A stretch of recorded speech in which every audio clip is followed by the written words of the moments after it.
Bienvenidos a un nuevo episodio del podcast Futuro del Trabajo, un podcast donde exploramos las últimas tendencias en el mundo del trabajo y la gestión de personas en las organizaciones. Un podcast copresentado por Jordi Serrano. Buenas tardes, Jordi. Hola, buenas tardes. Y por un servidor, Santi García. Hoy nuestro invitado es Enrique Dans. Hola, Enrique, ¿cómo estás? Muy buenas, ¿qué tal? Bueno, Enrique es profesor en el IE Business School, es divulgador, consejero de empresas, autor del blog enriquedans.com, que probablemente sea conocido por muchos de vosotros, un blog muy centrado en todo el cambio tecnológico que estamos experimentando en las últimas décadas y en lo que viene. Y el motivo de haberle invitado hoy a nuestro podcast es porque acaba de publicar su segundo libro, titulado Viviendo en el futuro, claves sobre cómo la tecnología está cambiando nuestro mundo, ¿no? También decir que Enrique pues, no es nuevo en este podcast. A Enrique ya lo tuvimos con nosotros hace pues, casi 3 años, ¿no? En el episodio número 7. Cuando empezábamos. Este va a ser el número 88, parece mentira cómo pasa el tiempo.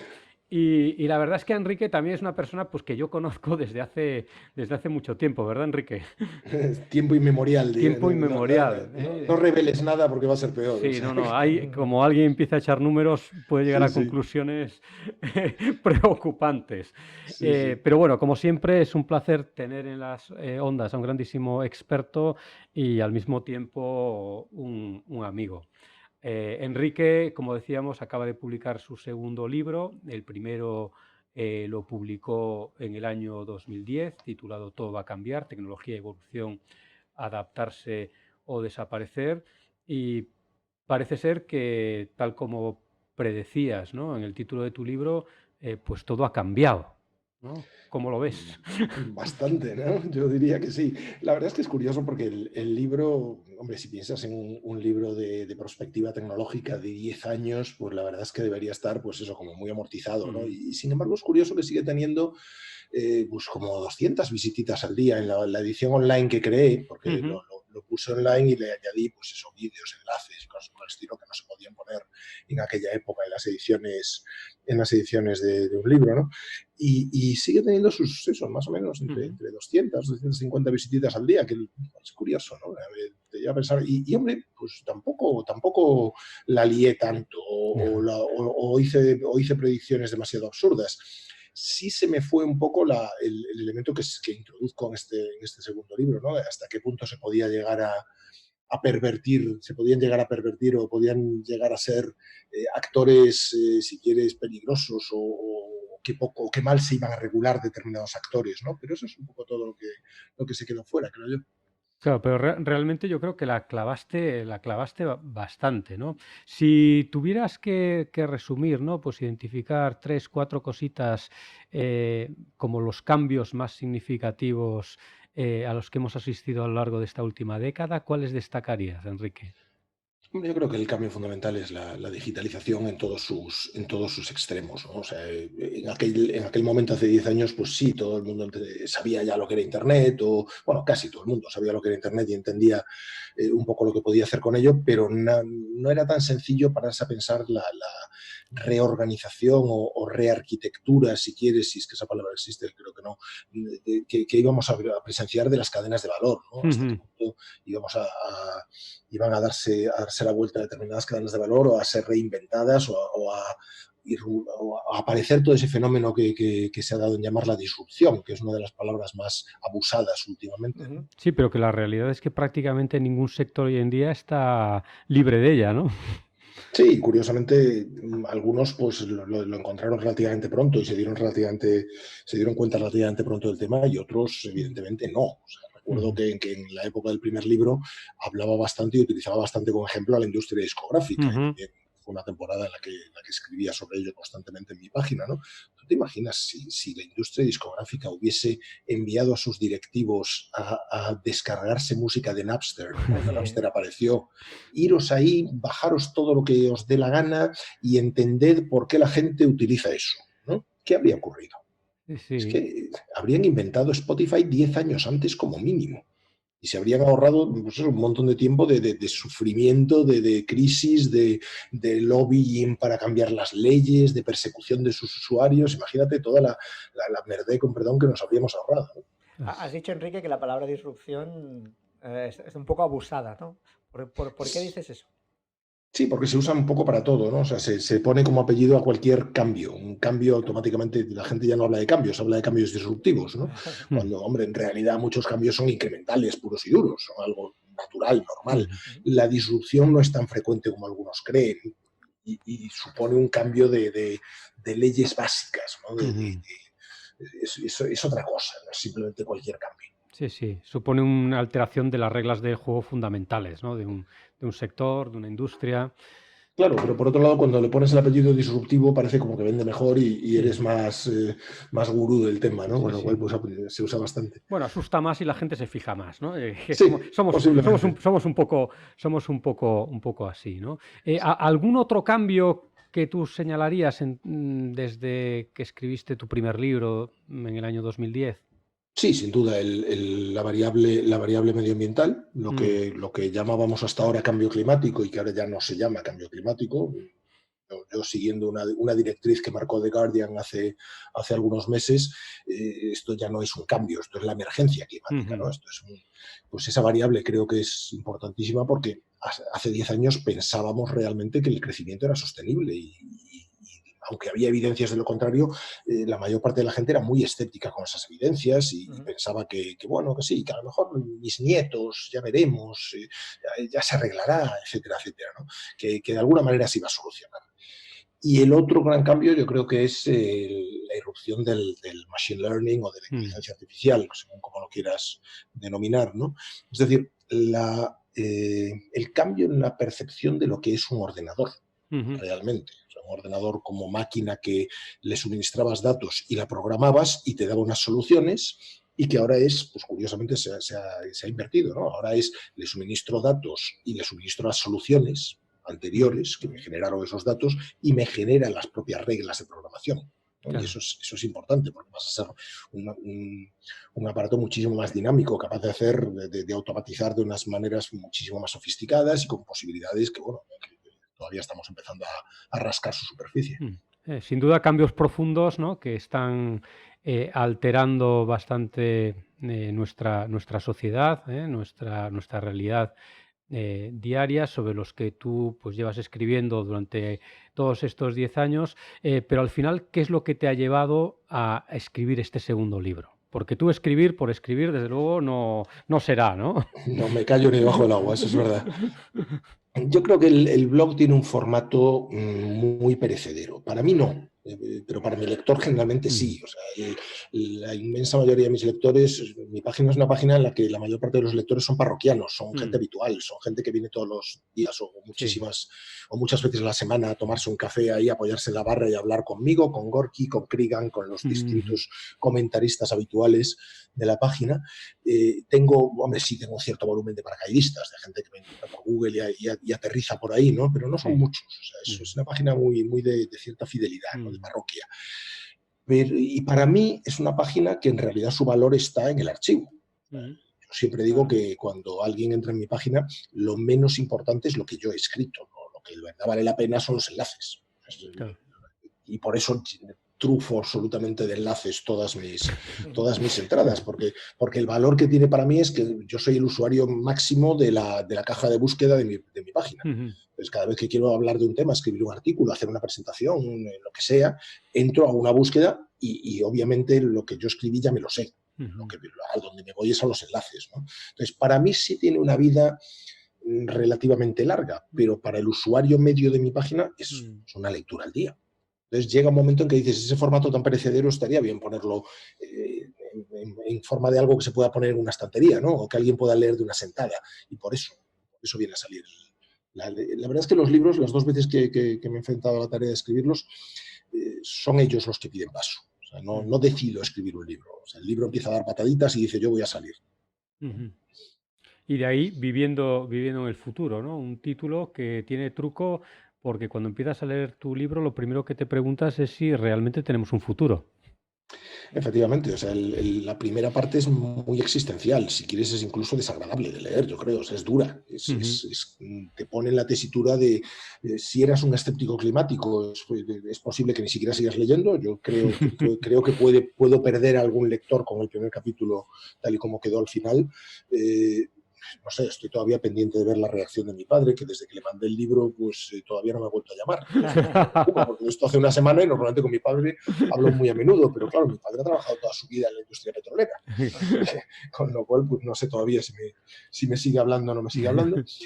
Pero claro, tampoco quiero dejarlo ahí, tampoco quiero hacer un libro pesimista, no sé, fatalista de ningún tipo. Yo creo que Mm. para que la gente entienda los cambios tienes que vendérselos de una manera que realmente entiendan que hay algo bueno para ellos en el cambio, ¿no? Y que de No, ahí la estructura del libro. no, y además yo destacaría de tu libro, pues casi más que este impacto inicial, que es interesante porque te remueve, es sobre todo la llamada a la acción que haces tú a lo largo de las páginas. Sí, es que creo que el activismo es fundamental. O sea, hay cosas que puede hacer el regulador, hay cosas que puede hacer una empresa, que o sea, que las compañías pueden, interaccionando con el regulador o de motu propio, hacer, ¿no? Cambios que pueden llevar a cabo, protagonizar. Pero hay otros que si no obligamos nosotros, si no obligan las personas, si no obligamos en nuestro papel como ciudadanos, como consumidores, no van a ocurrir, no van a tener lugar. ¿Y cómo ves esta reacción ciudadana? ¿Tú ves que realmente se está produciendo a la velocidad que es necesario que se produzca? ¿Vamos lentos? ¿Es débil? ¿Cómo la ves? Llegados a este punto, todo es lento. O sea, cuando los cambios se aceleran y la Tierra es muy poco paciente, la Tierra está nuestro planeta está sujeto a muchos circuitos de feedback, de retroalimentación, ¿no? Ya las cosas, yo creo que tenemos claro que cuanto antes mejor, y que cuando un gobierno te dice que en 2040 va a prohibir la venta de vehículos propulsados con combustibles fósiles, pues dices, mira, es que lo que hagas en 2040 me da exactamente igual. O sea, Claro. está tan lejos que no da tiempo, que llevan tanto tiempo rodando la bola de nieve por Mm, la ladera, que es un pedazo de bola que lo rompe todo, ¿no? claro. Entonces, yo creo que no es suficientemente rápido, pero por otro lado sí hay una cierta, si quieres, llamada al optimismo, que es que la gente como tú y como yo, lamento decírtelo, Santi, Ujú. lamento decírtelo, Jordi, pero nos vamos a jubilar en Sí. un tiempo tal. Y la mayor parte de los escépticos del cambio climático están en nuestra edad, Mm. nuestra generación. Están entre el fin del baby boom y el principio de la generación X, ¿no? Entonces, ¿qué pasa si miras a la calle y te ves los viernes, pues, toda la gente echando en la calle de los Fridays for Future, gente que está en el colegio, ¿no? Mm. Literalmente? O sea, que dentro de un par de años o menos o tal, están votando y están empezando a alcanzar algunos cargos de cierta responsabilidad. Y esos yo no creo que devengan que se conviertan en escépticos. O sea, que hay un margen para la esperanza, ¿no? Hay un relevo generacional con un papel muy importante. Pero de todas formas, por lo que nos decías, nos falta velocidad, ¿no? ¿Cuáles son, a tu juicio, ¿no? Los obstáculos que nos impiden avanzar en este frente todo lo rápido que deberíamos de estar avanzando? Bueno, vosotros trabajáis con compañías y sabéis perfectamente, y lo habéis visto un montón de veces, el caso que lo más difícil de cambiar es la dinámica en compañías exitosas. Mm. Cuando a una compañía las cosas le van muy bien, es muy difícil plantear cambios. Pues yo creo que a nivel planetario nos ha ocurrido algo así. Si tú analizas un poco lo que ha sido la historia de la humanidad desde la revolución industrial o sea, hizo que nacieran, pues, primero, el entendimiento de la tecnología como factor de producción y el capitalismo, que luego además se hizo, pues eso, neoliberal, etcétera, etcétera, ¿no?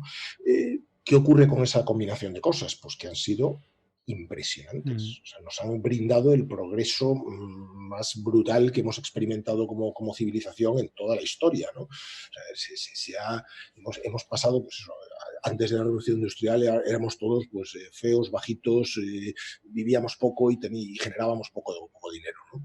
Y vivíamos muy mal. Y ahora resulta que, oye, que la humanidad es otra cosa. Las Claro. tasas de pobreza han bajado muchísimo. Las de desigualdad no, pero las de pobreza, pues, Mm. hombre, hemos solucionado bastantes problemas, ¿no? Ujú. Y además lo hemos hecho de una manera que el éxito de todo esto, pues, hace que la discusión sobre si el sistema era bueno o malo se anule completamente. ¿eh? Mm. La alternativa, que era lo que estaba al otro lado del muro, pues no funcionó. Sí, Y lo que sí funcionó fue el capitalismo, ¿no? ¿Qué pasaba? Pues que tenía truco. mm, Y que ahora sabemos que tenía truco. Y como tenía truco, pues ahora tenemos que pedirle a la tecnología que nos trajo aquí que nos saque de este lío. claro, porque tú además en tu libro, aparte de hablar del impacto medioambiental, pues nos hablas de otra serie de consecuencias que tiene o que puede tener los avances tecnológicos si no los abordamos con suficiente pensamiento crítico, ¿no? Ujú. Por ejemplo, nos hablas, pues eso, de la concentración de poder económico, nos hablas de una serie de dimensiones, ¿no? De nuestras vidas que están siendo afectadas por estos cambios tecnológicos y cómo si no tenemos cuidado, ¿no? Si no nos enfrentamos a estos cambios, digamos, con la actitud adecuada, pues corremos el riesgo o bien de rechazar todo lo que son las ventajas que nos puede traer esta tecnología o bien de caer en las trampas que pueden traernos, ¿no? O sea, a mí me gustan varios de los capítulos del libro mucho, ¿no? Pues, por ejemplo, el que hace referencia a la salud, ¿no? Donde tú, pues hablas incluso de experiencias personales, ¿no? Que tienes con cacharros de estos que te sirven para cuantificarnos, ¿no? Ujú. Sí. Y cómo incluso, pues hay agencias gubernamentales en ciertos países pues que existiendo este tipo de soluciones, pues parece que impiden a los ciudadanos el acceso a la información porque tienen miedo de qué pueden hacer, ¿no? Si conocen esta realidad de Sí, ellos sí. mismos, ¿no? Sí, sí, información de sí mismo, o sea, que el gobierno te diga que no puedes saber determinadas cosas que son tuyas, de tu Sí, cuerpo, de tu genoma, por ejemplo, ¿no? exactamente, sobre tu Es salud. O sea, curiosísimo, ¿no? Sí, ¿no? sí. Cuando realmente los gobiernos tendrían que estar preocupados por la salud de sus ciudadanos, ¿no? Y luego, hombre, pues Sí, todo el tema este también que tratas sobre la privacidad. Aquí yo diría señalar la caña que metes a algunas redes sociales de las, de las más conocidas, que sí que es verdad, ¿no? Que viendo lo que ha sucedido pues, en algunos países, como el caso de Reino Unido con el Brexit, pues yo creo que deberíamos de prestar un poquito más de atención como usuarios de estas redes a la hora de ver pues cómo asimilamos la información que nos llega a través de ellas. sí, o de exigirles cierta responsabilidad. O sea, tú puedes, o sea, al final es Batman esto, ¿no? El Ujú. gran poder, un gran poder requiere conlleva una gran responsabilidad, con lo cual, pues, si montas una plataforma y en esa plataforma entran, pues eso, 2.000 millones de personas, medio mundo está ahí relacionándose, pues hombre, lo que pase en la plataforma tendrás que tener cierta responsabilidad sobre ello, ¿no? Y no decir simplemente, uy, fíjate lo que pasó. Entraron aquí unos malos y se llevaron los datos de varios millones de norteamericanos y consiguieron meter a un imbécil en la Casa Blanca, ¿no? Sí, sí. Entonces, pues, joder, pues, no sé, algo te toca de responsabilidad en todo esto, ¿no? Sí, no, incluso cuando ves ahora, pues, por ejemplo, las últimas protestas de los trabajadores de Facebook, ¿no? Ante, digamos, la decisión de la red de publicar anuncios políticos con contenido, pues directamente no necesariamente veraz, dice, caray, pero ¿por qué cuando alguien anuncia un producto, ¿no? Pues tiene que ser veraz en lo que explica de ese producto y sin embargo cuando hace un anuncio político no tiene por qué serlo, ¿no? Aquí hay algo que no funciona. Efectivamente, a mí no sé, el caso de Zuckerberg la verdad es que me llama mucho la atención, porque al final uno trabaja con directivos y de edades muy parecidas a las de Mark Zuckerberg. Eso llevo 29 años, casi Mm, 30, trabajando con ese tipo de perfil, ¿no? Eh, ¿Qué pasa si tú triunfas con veintipocos años? Claro. Triunfas montando algo que primero es un hot or not, es un qué tía está buena y qué tía no lo está, y este tío está rico y no lo está, es simpático y no lo está. Joder, es la máxima frivolidad que se te puede ocurrir ujú.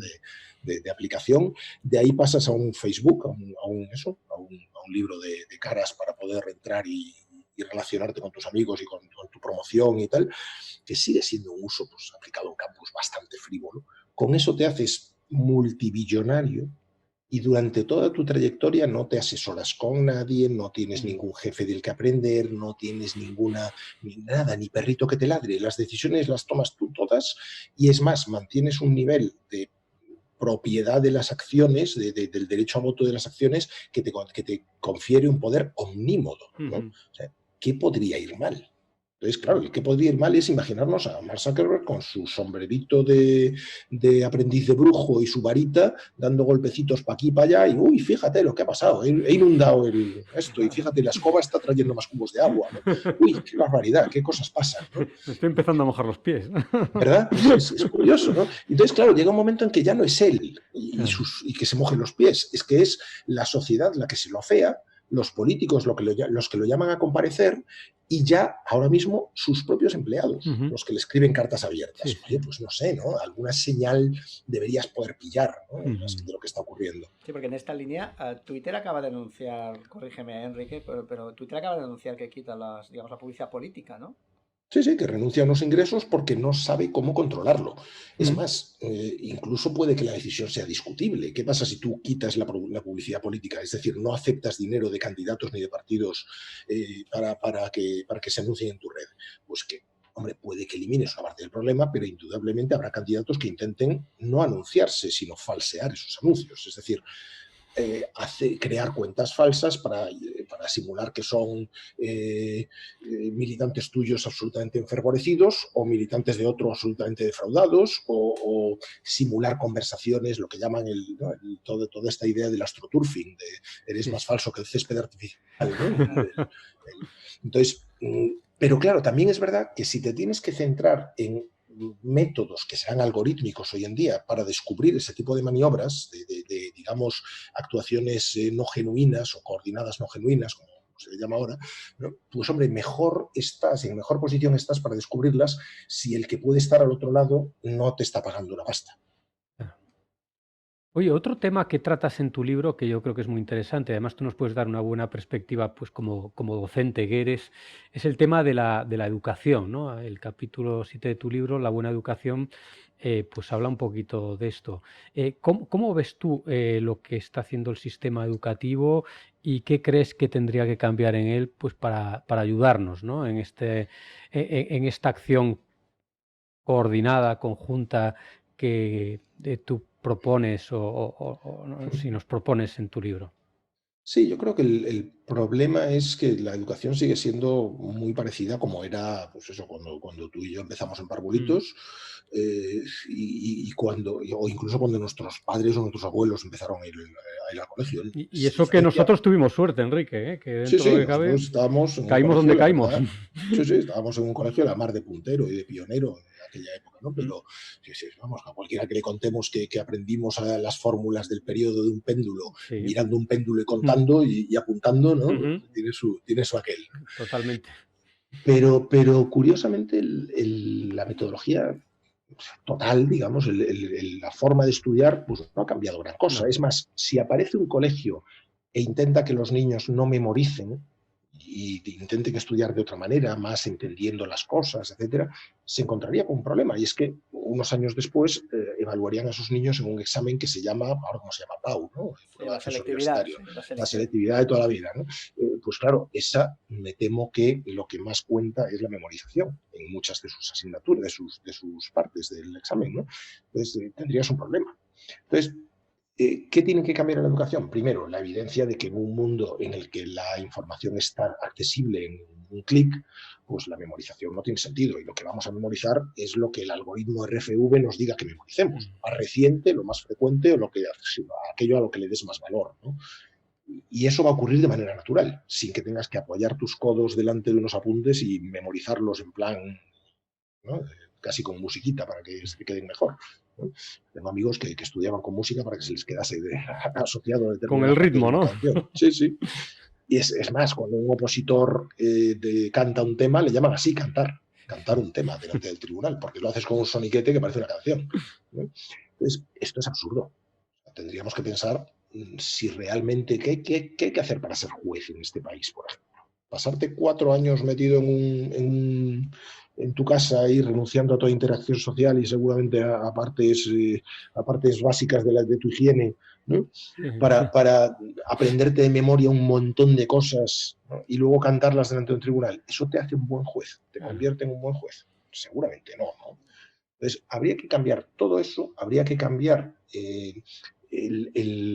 digamos, las fuentes de información. Ujú. Si estudiamos con una sola fuente de información, ¿qué ocurre? Pues que acostumbramos al alumno a que la verdad está en un sitio. Y si la verdad está en un sitio porque alguien lo ha dicho, ¿por qué no me voy a creer la noticia que me están poniendo en esta red social? O que me ha Ujú. aparecido delante de mis ojos porque me la ha enviado por WhatsApp un amigo. Lo he visto, pues ya está. Una fuente me vale, ¿no? Entonces, no sé, todo ese desarrollo de pensamiento crítico es fundamental desarrollarlo. Y con los... Es crearlo con múltiples fuentes, con enseñar a los alumnos a descartar unas fuentes, a validar otras, a chequear unas con las otras, a reconocer sesgos, todo eso. Ujú. ¿Y con los políticos qué pasa? ¿Cuántos políticos hacen falta para cambiar una bombilla? La pregunta es que, ¿sabes lo que me pasa? Que al final acabo teniendo cierto contacto con políticos de vez en cuando. Y lo que me encuentro siempre, un político no puede ser experto en todo. Es dificilísimo. Y si solo permitísemos que llegaran a la política aquellos que son expertos en todo, seguramente no sería bueno. Pero se tiene que asesorar de una manera determinada y como mínimo tiene que tener el sentido común suficientemente bien formado. Y la gran mayoría de los políticos que me encuentro o intentan desinventar la tecnología cuando no les gusta, cuando no les gustan sus efectos, y desinventar la tecnología me temo que es imposible. O sea, una vez que has frotado la lámpara y ha salido el genio, al Ujú. genio no le da la gana de volverse a meter, que está muy achuchado ahí dentro. Entonces, es imposible desinventar una tecnología, ¿no? A partir de un cierto nivel de adopción o de unas ventajas percibidas, ¿no? O pretenden pues, priorizar cuando a veces eso no es posible. ¿No? O sea, si habla, pues mira, una conversación que tenía hace no mucho tiempo con el presidente de Galicia, de la Xunta de Galicia. Él, en una conferencia en la que yo hablaba de la descarbonización, él me contestó diciendo: acabo de recibir el mensaje que me comunica el cierre de Lignitos de Beirama, Ujú. de la térmica, de la Ujú. central térmica. Y esto es una barbaridad, porque tanta gente a la calle, porque la compañía había hecho estas inversiones para conseguir emitir menos CO2 y menos óxidos de azufre, etcétera, etcétera. Y es que, claro, esta descarbonización se tiene que hacer de manera ordenada. Claro, ¿qué le contestas? Pues mira, es que me temo que el tiempo de eso ya pasó. O sea, yo no soy un cabrón cruel que quiere dejar en la calle a no sé cuántos trabajadores, pero es que ya no se puede priorizar una cosa frente a la otra. Lo que tienes es que dejar de emitir ya. Y por lo tanto, como tienes que dejar de emitir ya, pues tendrás que buscar, no sé, reindustrialización, formas de darle trabajo a esa gente o de generar valor en esa provincia, en esa comarca, en eso lo que sea, en esa zona. Pero lo que no puedes es plantearte mantener una actividad peligrosísima para todos por el hecho de mantener unos puestos de trabajo. Ujú. No, ayer, Pero, para nuestros oyentes que no sean de España, aquí estamos en pleno proceso electoral y ayer mismo veíamos el debate en la televisión y una de las cosas que llamó la atención es la que no apareció apenas el concepto cambio Emergencia climático, climática. emergencia, de hecho ciencia, tecnología, apenas apareció, escasísimo. ¿no? Unas menciones muy, muy, muy tangenciales. Y de hecho, si examinas la mayor parte de los programas, hay un par de partidos que lo mencionan, alguno con unas prioridades un poco equivocadas, y hay partidos que van directamente en contra, Ujú. que van al revés de la descarbonización. Y es que, claro, el terrible problema que supone lo que ha hecho el comportamiento errático del gobierno con respecto al diésel, con la de dinero que generan las empresas de automoción. Es que, vale, me da igual que generen dinero. Están generando dinero, pero, oye, pues si tanto te gustan los coches, enciérrate con uno en un garaje, ciérralo, enciende el coche y cierra el garaje, a ver qué te pasa. ¿No? Me temo es que estamos hablando de una tecnología que es que nos envenena, con todo lo que ello conlleva, ¿no? Ujú. Sí, no, la verdad es que el reto que tenemos por delante es tremendo, ¿no? Y Es de reasignación de prioridades, claro. literalmente. O sea, Pero es también que es una gran vivimos... oportunidad, ¿no? Yo me leí el libro este de Rifkin, que seguramente conocerás, ¿no? El Uh-huh. Green, Sí, el New Deal, ¿no? sí, sí, Green New Deal, ¿no? fantástico. Y, Uh-huh. y, claro, él habla del riesgo y tal, pero también habla de la gran oportunidad económica, ¿no? De hacer esa transición y los nuevos Mm. puestos de trabajo que se van a generar por la instalación de las nuevas tecnologías, de las nuevas energías, etcétera, ¿no? Es que fíjate que es algo que salía cuando en nuestro podcast anterior, allá por el capítulo que era el Sí. 7 me Sí, sí, dijiste, sí, sí, el 7. hablábamos de la transformación digital y ya decíamos entonces, mira, es que la transformación digital no es tecnología, son Ujú. personas. Claro. Entonces, ¿qué pasa? Que la tecnología necesaria para descarbonizar y para que la amenaza climática se convierta en algo mucho más manejable, gestionable, ya la tenemos, ya está ahí. Es más, es negocio. La forma más barata de generar electricidad es con energía solar. Y viene alguien y te dice, ya, pero no llega. Sí que llega. Ya hemos avanzado lo suficiente como para que la eficiencia de las placas solares nos sirva para alimentar todo el consumo de toda España. Es que por la noche no brilla el sol. Sí, pero ya tenemos baterías. Entonces, el problema no es la tecnología. El problema son las personas y su velocidad de adopción, que es muy mala. Somos muy lentos. Pues la verdad es que, Enrique, yo creo que nuestros oyentes se van a quedar con ganas de leer tu libro, después de todo lo que nos has contado. El tiempo se nos echa encima, estaríamos hablando contigo pues realmente toda la tarde, pero a mí sí que me gustaría acabar pidiéndote que si nos tuviéramos que quedar con una idea, con una sola idea de las que transmites en el libro, para ti, ¿cuál tendría que ser esa idea? Sí, el tuit. No sé si en un tuit. O sea, a mí lo que me preocupa cuando hablo del libro es que la parte climática evidentemente toma mucho protagonismo, porque es la alerta gorda que meto al principio, ¿no? Luego el libro está lleno de escenarios y esos escenarios deberían ser percibidos por la gente de manera positiva. Yo lo que aspiro es que cuando alguien lea el libro diga, coño, pues yo este futuro me apetece probarlo, no quiero dar miedo, porque si doy miedo la gente se paraliza o dice eso de ¿para qué voy a hacer nada? Si total esto se va a ir al garete, ¿no? Entonces, yo lo que quiero invitar es a que la gente pues, profundice un poquito en las ideas, en los capítulos del medio del libro, los que son contextuales, para que se quede con una idea un poco más constructiva, ¿no? Sí, nosotros que nos hemos leído el libro, pues les animamos también a ello y nos quedamos con esa idea, ¿no? Que de alguna manera el futuro será el que entre todos queramos que sea, ¿no? Sí, efectivamente. Pues muchísimas gracias, Enrique. Ha sido un placer tenerte con nosotros, como siempre, y esperemos que la próxima vez no haya que esperar 81 capítulos para volver a conversar contigo. Muchísimas gracias. Cuando queráis. Muchísimas gracias a vosotros. Venga, buenas tardes. Hasta luego. Buenas tardes.